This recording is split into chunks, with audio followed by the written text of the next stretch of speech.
Okay, in this video, I will now discuss on this another important topic that is on enthalpy. Alright, another state function of thermodynamics. Alright, it is a state function of thermodynamics. Now, what do we mean by state function? It is a property on which the state of a system depends. Alright, so it describes the now a state function. It describes the equilibrium state of a system. Okay, so this is besides entropy that we had discussed earlier, all right, which is the randomness of a system. Now we come to another state function of thermodynamics, that is on enthalpy. So enthalpy, or also known as the heat content of a system. All right, the heat content of a system. Now, how can we define enthalpy? So, enthalpy, it can be defined as the amount of heat energy. All right, it can be defined as the amount of heat energy absorbed by the system. All right, amount of heat energy absorbed by the system, or it can also be defined as the amount of heat expelled by the system as a result of change in the system. Okay, so I repeat, heat energy is a state function in thermodynamics which can be defined as the amount of heat absorbed by the system to cause a change in the system. All right, or it can be defined as the heat energy expelled by the system as a result of change in the system. For example, here in a beaker, suppose a reaction occur, all right, where the reactants are converted into products.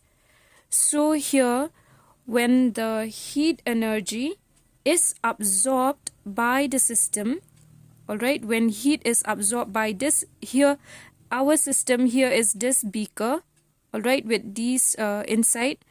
Now this system, all right, when it absorbs heat from the surrounding, all right, when it absorbs heat from the surrounding, then the enthalpy here in this case is positive.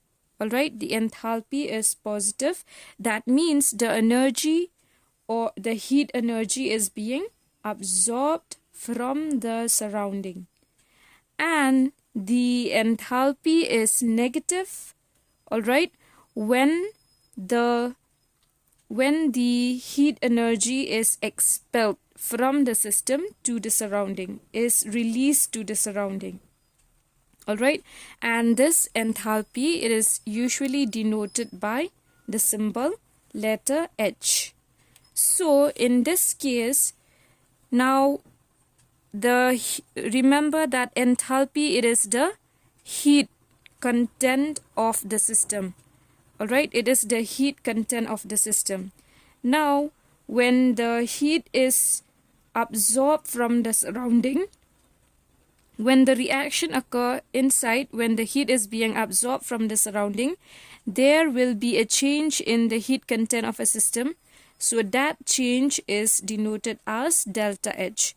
So here, delta H, when it's greater than 0, that means when it's positive, then that means heat is being absorbed. Okay, the heat is absorbed, the heat is absorbed from the surrounding. All right, when the heat is being absorbed from the surrounding, that means delta H, the enthalpy is positive, or delta H is greater than 0, then these type of process or these type of reactions, they are termed as the endothermic reactions. All right, endothermic reactions. Now, when delta H is less than 0, that means it is negative. All right, that means it is negative. When it is negative, meaning the heat is being expelled. All right, expelled or released to the surrounding. When the heat energy is released, then the change in internal energy of the system becomes negative. That is, it is less than 0. Then in that case, these type of reactions, they are known as exothermic reactions. All right, so just remember, in endothermic reactions, when heat is being absorbed by the system, then those reactions are endothermic, and when heat is expelled or is released by the system, all right, then in that case delta H is negative, that is, it is less than 0, and these are known as exothermic reaction. And these exothermic reaction or processes, they happen spontaneously. All right, that means the exothermic reaction, that is the release of the energy to the surrounding, that is the loss of the internal heat of the system. Okay, there is not loss, it is being transferred from the system to the surrounding. Then in that case, this type of reactions, they happen spontaneously. Now, what are spontaneous reactions or spontaneous processes? Spontaneous processes are those processes which occur on its own, all right, without the need of the external force or external energy. For example, here in a beaker, if the reaction, it occurs on its own without the extra energy being provided to the system. All right, if it occurs on its own, and during that chemical reaction, when the reactants are being converted into product, in that process, some energy will be released to the surrounding. All right, energy will be expelled. It will expel heat to the surrounding, the energy in the form of heat. All right, so in those type of reaction, they occur spontaneously on its own. But here, in case of endothermic reaction, for example, for a water in a beaker, so for water, in order to convert this water into water vapor, we need to apply some external energy, heat energy. So when you apply heat energy, then these type of reactions, they are non-spontaneous. Okay, it requires an external energy for the reaction to occur. So I'm just giving the example when we need to convert, when the water is being converted into water vapor, some extra energy has to be provided to the system in order for the reaction to take place. So this type of reaction is not spontaneous, but I hope you understand what do we mean by spontaneous reactions and why the exothermic reactions are spontaneous, as in this case when the reaction occur on its own without the external energy required, and when the reaction occur, it releases the heat energy into the surrounding, it is exothermic and it occurs spontaneously. Okay, so now when heat is added to the system, all right, this is used to increase the internal energy, all right, to increase the internal energy of the system, and also to expand the system against the pressure of the atmosphere. So here in this case, the enthalpy of the energy is thus given by this formula, that is H is equal to internal energy, which is denoted by delta U, and work done, that is pressure into volume. All right, or you can, since we are talking about the a change in the internal energy denoted by this delta H is equal to change in the internal energy plus change in the volume or the work done by the system. This is the change in the internal energy and this is the change in enthalpy. That is when the heat is being added or being removed from the system.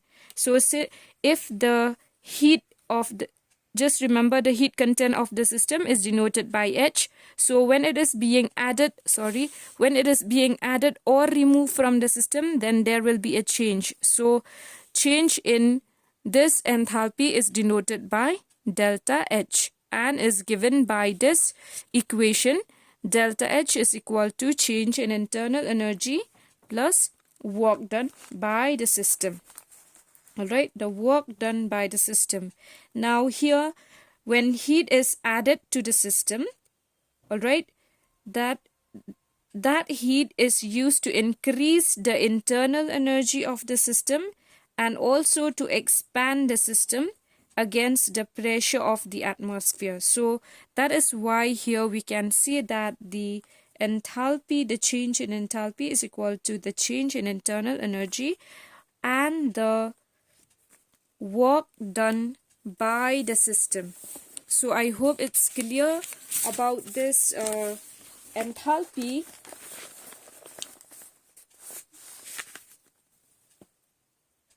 So you can see here in simpler words that the enthalpy is the total heat content of a system and it reflects the number and kinds of chemical bonds in the reactants and the products.